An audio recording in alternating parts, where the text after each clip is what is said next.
A cada segundo que passa, o Brasil sofre mais de 1.700 tentativas de cyberataque. Uma guerra invisível está acontecendo agora, travada por inteligências artificiais, e o prêmio é a sua identidade, o seu dinheiro, os seus dados. E o mais surpreendente é que a lei criada para te proteger pode ser, na verdade, a arma secreta dos criminosos.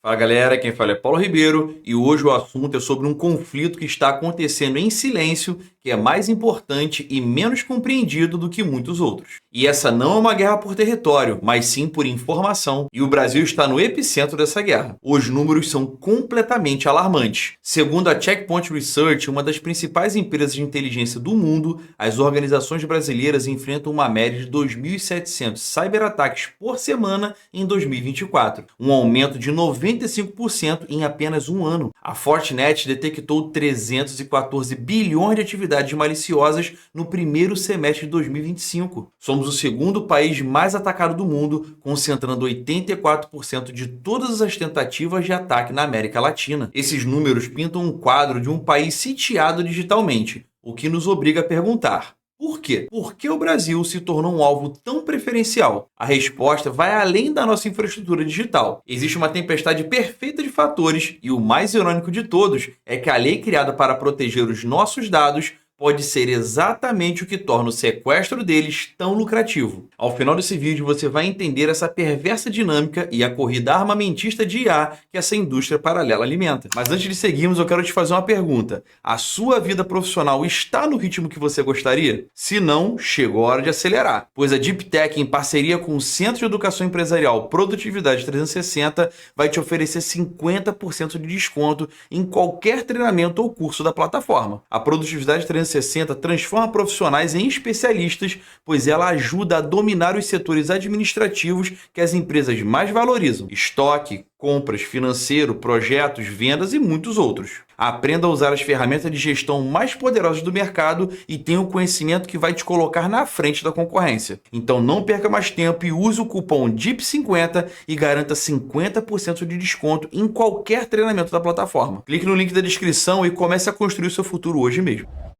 A posição do Brasil como epicentro do cyberataque não é acidental. Ela é o resultado de 3 fatores convergentes. O primeiro é a digitalização acelerada combinada com uma baixa maturidade de segurança. A transição apressada para serviços online e o trabalho remoto criou uma superfície de ataque gigantesca, porém frágil. Segundo o índice da Cisco, apenas 5% das organizações brasileiras possuem um nível de preparação maduro para enfrentar ameaças atuais. Segundo, a elevada penetração de dispositivos móveis. Com 65% da população brasileira dependendo de celulares para a inclusão digital, o Brasil lidera os ataques a plataformas móveis. Cada smartphone com acesso a serviços como o Pix é uma porta de entrada potencial para a vida financeira de um cidadão. E o terceiro e mais inesperado fator é a Lei Geral de Proteção de Dados, a LGPD. A lei concebida para proteger os dados dos cidadãos, com multas pesadas para vazamentos, criou um incentivo bem perverso para os cyberataques. Como aponta um diretor da Kaspersky, os criminosos sabem que um ataque de ransomware bem sucedido coloca a empresa vítima em uma situação de não conformidade imediata. Nesse cenário, pagar o resgate para supostamente evitar a divulgação dos dados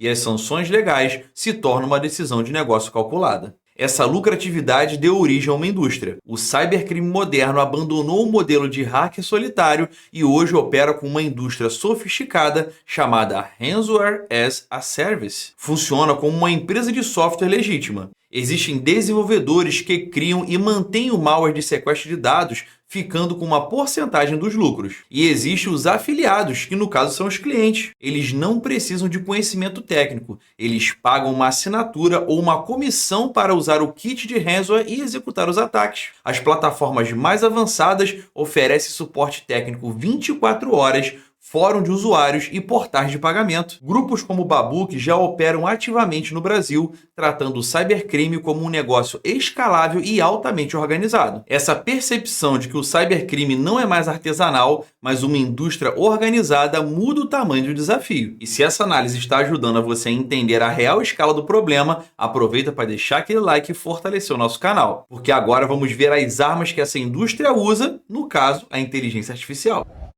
A batalha atual é travada em milissegundos. por algoritmos contra algoritmos. A IA se tornou ao mesmo tempo a arma e o escudo. Do lado do ataque, a IA automatiza e personaliza os golpes em uma escala sem precedentes. O spear phishing gerado por IA cria e-mails hiperpersonalizados, analisando suas redes sociais para criar mensagens convincentes que fazem referência a eventos ou a colegas de trabalho. Ferramentas como Passgain aprendem com milhões de senhas vazadas para adivinhar as suas de forma muito inteligente, quebrando combinações comuns em menos de um minuto. E a tecnologia de deepfake de áudio e vídeo já é usada em fraudes corporativas, como num caso que aconteceu em Hong Kong, onde um funcionário transferiu 25 milhões de dólares após uma videoconferência com recriação digital dos seus chefes. Do lado da defesa, a IA é a única barreira capaz de reagir na mesma velocidade. Sistemas de análise preditiva identificam padrões para prever novos ataques. A detecção de anomalias estabelece um perfil de comportamento normal e sinaliza qualquer desvio, como um acesso suspeito a arquivos de madrugada, por exemplo. E a resposta automatizada pode isolar um dispositivo infectado em milissegundos, antes que os danos se espalhem. Apesar de toda essa tecnologia, a porta de entrada de 80% das violações de dados bem-sucedidas continua sendo o fator humano. Dentro da engenharia social, existe a arte de hackear pessoas que exploram nossos gatilhos psicológicos. A urgência de um e-mail dizendo que a sua conta foi comprometida, a autoridade de uma mensagem que parece vir do seu chefe e a curiosidade sobre um link com uma promessa boa demais. O ataque ao Superior Tribunal de Justiça, o STJ, em 2020 é o caso mais emblemático no Brasil. A investigação aponta que um ponto de entrada mais provável foi um único e-mail de phishing. Um único clique foi o suficiente para paralisar uma das mais altas cortes do país por quase uma semana, criptografando todo o seu acervo de processos e backups. Foi um alerta brutal de que a corrente da cibersegurança é tão forte quanto seu elo mais fraco. Então, por que o Brasil é um alvo tão visado? Juntando as peças, nós estamos em uma enorme superfície de ataque digital. Milhões de usuários vulneráveis em dispositivos móveis e, crucialmente, um ambiente legal que, de forma não intencional, torna o pagamento de resgates uma opção lógica para as empresas, alimentando a indústria do cybercrime. A guerra pelos dados é a nova normalidade. E embora a batalha entre as IAs de ataque e defesa aconteçam em servidores distantes, a primeira linha de defesa está aqui, conosco. Ativar a autenticação de múltiplos fatores, usar um gerador de senha para ter senhas mais fortes e únicas e, acima de tudo, desconfiar de qualquer comunicação que use manipulação emocional. A era da IA exige um novo tipo de comportamento digital, um que envolva ceticismo e compreensão das vulnerabilidades por trás da interface. Se esse vídeo te ajudou a entender melhor os riscos do nosso mundo digital, deixa seu like, se inscreve no canal para mais análises como essa e compartilhe esse conhecimento. O seu engajamento é muito importante para nós. Meu muito obrigado por chegar até aqui e até a próxima.